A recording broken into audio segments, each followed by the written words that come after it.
સમગ્ર રાજ્યમાં ખેડૂતો ઉપર અત્યાચારનો કોઈ પાર નથી રહ્યો. ખેડૂતોના દેવા નાબૂદ ન થાય, કુદરતી આપત્તિમાં યોગ્ય વળતર ન મળે અને હાલની તારીખમાં જે ખેડૂતોના ખેતરમાં સરકારના આતંકવાદને કારણે ખેડૂતોના ખેતરમાં વીજપોલ કંપનીઓ વીજપોલ નાખી રહી છે, એના વિરોધમાં આજે ગામે ગામથી ખેડૂતો ઉમટી પડ્યા છે. સરકારને અમે હજી વિનંતી કરવી છે કે ખેડૂતોના હિતમાં કાયમી નીતિ બનાવે, વીજપોલ દીઠ 2 કરોડ રૂપિયા રોકડા આપે, વાયરનું બજાર કિંમતનું 6 ગણું વળતર આપે અને દર વર્ષે વીજ કંપની નફો કરે એના અમુક ટકા ખેડૂતોને આપે.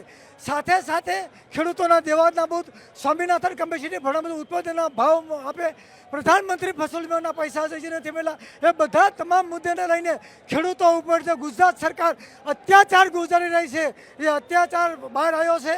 અને વિનંતી કરવી છે કે આજે ગુજરાતનું એક પણ ગામ એવું નથી કે જે ખેડૂત આમાં હાજર ન હોય.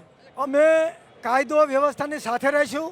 ઓંગણજ સાથે ગુજરાત કિસાન સંઘર્ષ સમિતિ અને કિસાનના આગેવાનો જે કંઈ નિર્ણય કરશે એ અમે આગળનું પગલું ભરશું. શોર્ટમાં કાલે બાદલ છાયે હે સંઘર્ષ કે દિન આવે છે. ગુજરાત સરકારે હવે સમજી જવાનું જરૂર છે. ખેડૂતોના દેવા નાબૂદ કરીને 5 કરોડ રૂપિયા 5 લાખ રૂપિયા વળતર આપે અને વીજપોલ કંપનીને હટાવે.